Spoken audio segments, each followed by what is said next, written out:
Hello বন্ধুরা, আশা করি যে যেখান থেকে আমার ভিডিওটি দেখছো তোমরা সকলে ভালো আছো ও সুস্থ আছো। এই সময়টা না ওই মঙ্গলবার বেলা 12টা নাগাদ হবে। আগের ব্লগে তো দেখতেই পেলে যে আমি সকালের দিকে একটু গাছ টাছ নিয়ে ব্যস্ত হয়ে পড়েছিলাম। তারপর সকল কাজ সারলাম, স্নান করলাম, চলে এলাম রান্নাঘরে। আর ওদিকে ফুল না আজকের পুজোটা দিয়ে দিচ্ছে। আজকে জানো তো একদমই বেশি কিছু রান্না করবো না।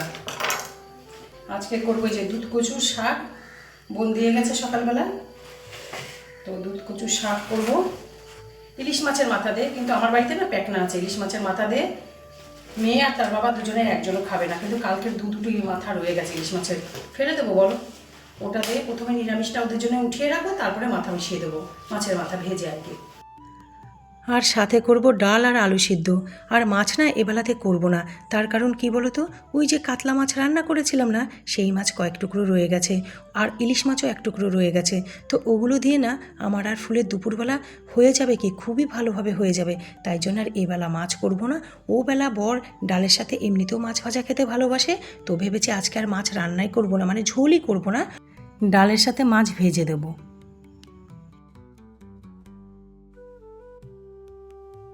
ওদিকে ভাত তো হচ্ছে, আর এদিকে ডাল সিদ্ধও হয়ে গেছে।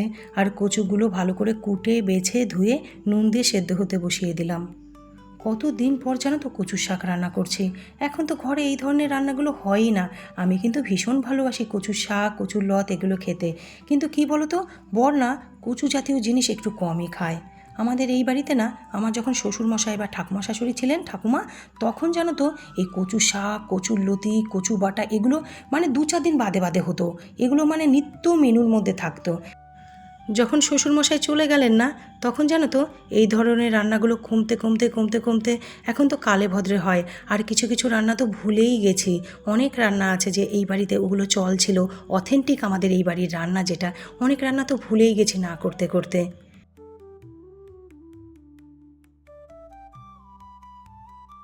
ভাত হয়ে গেল, এবারে আলু সিদ্ধ বসিয়ে দিলাম প্রেশার কুকারে।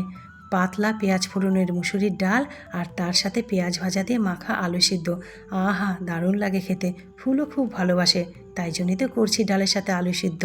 চেষ্টা করছি মেয়েটা যে কদিন আছে না, ও যা যা ভালোবাসে সেগুলো খাওয়াতে। কচু শাক রান্না তো হয়ে গেল, আর ওদের জন্য নিরামিষটা আগে তুলে রেখে তারপর বাদবাকি যেটুকুতে ছিল সেটুকুতে ইলিশ মাছ ভাজা, আর ইলিশ মাছ ভাজার যে তেলটা সেটা দিয়ে দিলাম, দিয়ে ভালো করে নেড়ে ছেড়ে এবারে নামিয়ে নেব। আর আজকের কচু শাকটা এত ভালো খেতে হয়েছিল না বন্ধুরা, যেমন নিরামিষটা হয়েছিল তেমনি মাছের মাথা দেবার পর দুটোই না অসাধারণ হয়েছিল। তবে আমার রান্না আমার বাড়ির লোক যত ভালোই বলুক না কেন, আমার জানো তো এই ধরনের রান্না করতে গিয়ে বা এই ধরনের রান্না আলোচনা করতে গিয়ে না আমার মায়ের কথা মনে পড়ে। আমার মা জানো তো এই ঘন্ট জাতীয় জিনিসটা দারুণ করতো। সে কচুর শাক ঘন্ট হোক বা চাল কুমড়ো ঘন্ট, লাউ ঘন্ট, ছেচকি, এই ধরনের রান্না না আমার মা খুব ভালো করে। মায়ের রান্নাই খুব ভালো। বাঙালি যে রান্নাগুলো হয় ঘরোয়া রান্না, সেগুলো মা অসাধারণ করে। তার মধ্যে আমার আর কি সব থেকে ভাল লাগে যদি বলো, তাহলে এই ঘন্ট জাতীয়। মা না একটা আঠা আঠা টাইপের রান্না করে, অপূর্ব খেতে হয়। আর এই রান্নাগুলো করতে গিয়েই না আমার ঠিক মায়ের কথা মনে পড়বেই পড়বে। একসাথেই না পেঁয়াজ আর শুকনো লঙ্কাটা ভেজে নিলাম।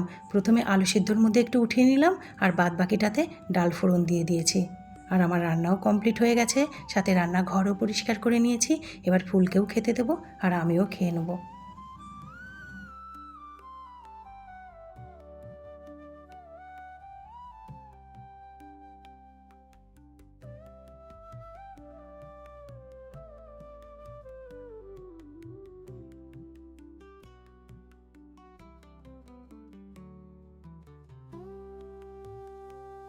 এটা হলো গাছের লেবু। ফুল তো এবার গাছের লেবু একটাও খাইনি, ওকে ডালের সঙ্গে একটু কেটে দিই। ওখানে তো মেয়েটা নিজে হাতে করে নিয়েই খায়, সকলকে খেতে দেয়, তারপর নিজে নিয়ে খায়, যেটা আমরাও করে থাকি। খেতে দিই আগে, তারপর খাই। তো যে কটা দিন আমার কাছে থাকে না, আমি ওকে এরকম গুছিয়ে গাছিয়েই খেতে দিই। যেমনিভাবে ওর বাবাকে দিই তেমনিভাবে ছোটো থেকেই আমি ওকে খেতে দিই। অন্য পাড়ার কুকুরগুলো এসে না খেতেও দিচ্ছে না লালুকে, আর প্রচণ্ড মারামারি করছে, তাই জন্য ফুল দাঁড়িয়ে থেকে খাওয়াচ্ছে। এখন ওই সন্ধ্যে 7টা হবে, ফুলকে নিয়ে যাচ্ছি শ্রাবণী হস্তশিল্প মেলাতে।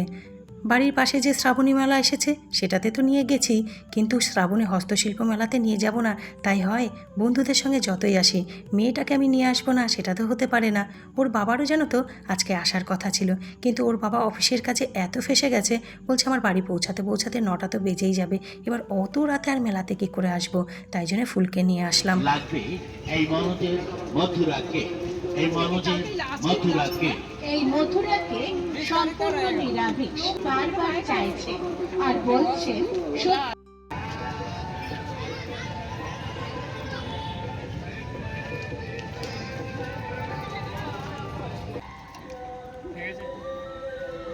কটা 10 টাকা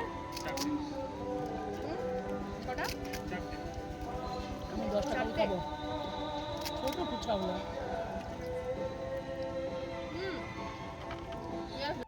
আর এখন হলো পরের দিন, মানে বুধবার সকাল 5:30 বাজে। ফুলকে নিয়ে হাঁটতে এসেছি।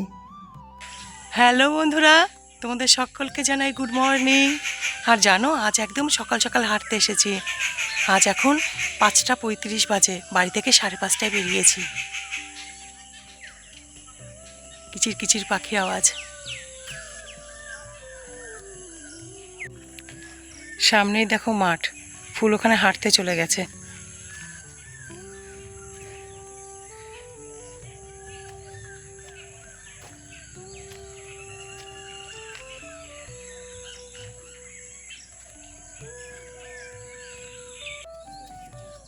ফুল ওই দেখো দৌড়াচ্ছে। আর আজকে এত সকাল সকাল আসলেও না, মাঠে বেশ লোক আছে।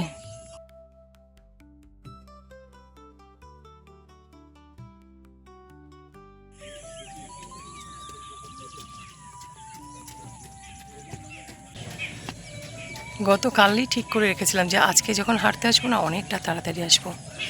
হাঁটা না যত তাড়াতাড়ি আসা যায় ততই ভালো, কিন্তু আজকে অনেক লোক দেখছি মাঠে। গতকালকে একটু দেরি হয়েছিল, তবু এত লোক ছিল না। ফুল আসছে, বোধহয় জল পিপাসা পেয়েছে। হাঁটার সময় যতদূর সম্ভব জল খেতে নেই, কিন্তু ওর একটু পেয়ে যায়, তাই জন্য আমি জলের বোতল দেখো সঙ্গে করে নিয়েই আসি ছোট্ট মতো। হয়ে গেছে, এবার এলাম মাঠের পাশেই না একটা মন্দির আছে, সেই মন্দিরটাতে আসো তোমাদেরকেও দেখাচ্ছি। দেখ কি সুন্দর শুয়ে আছে। প্রসেনজিৎ ডিউটি চলে গেছে। বজরং বলির মন্দির এটা। সে মনে আছে ফুল তৈরি হচ্ছিল, আমরা যখন হাঁটতাম তৈরি হচ্ছিল তখন।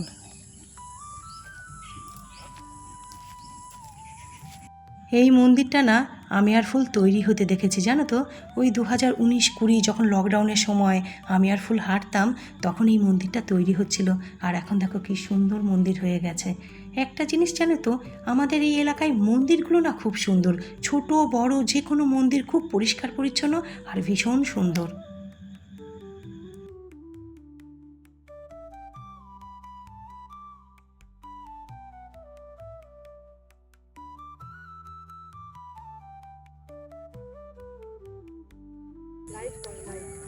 আজকে চলে এসেছি আবারও ড্যামের ধারে।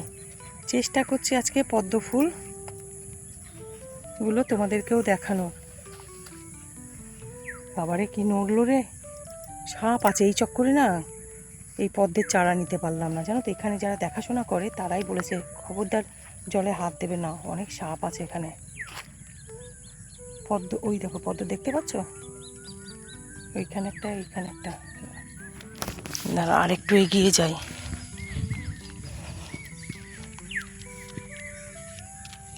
ওই দেখো পদ্ম ফুল।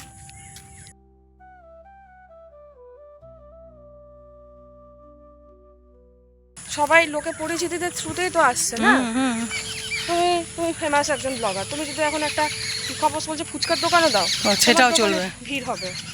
সেই ছোট্ট ফুল থেকে না ফুল আমার আজ এত বড় হয়ে গেছে। ওকে আমি বিয়ে দিয়ে দিয়েছি, তবুও জানো তো বরাবর না ওর সাথে আমার একটা আলাদা বন্ডিং। সব থেকে বড় কথা, মা মেয়ের উপরেও না আমরা দুই বন্ধু। আমাদের দুজনেরই না দুজনের কথা একে অপরের সঙ্গে শেয়ার না করলে ভালো লাগে না, আমাদের পেটের ভাতই হজম হয় না। আজও সেটা রয়ে গেছে। আর জানো, ও আমার মেয়ে হতে পারে, ওর না অনেক বুদ্ধি। আমি তো বলবো ওর বুদ্ধি আমার থেকেও বেশি। আমার এত সূঝবুঝ জ্ঞান নেই যেটা ওর আছে। আর বন্ধুরা, আমি আমার আজকের ব্লগ এখানেই শেষ করছি। আবার আগামীতে দেখা হবে নতুন কিছুর সাথে। বা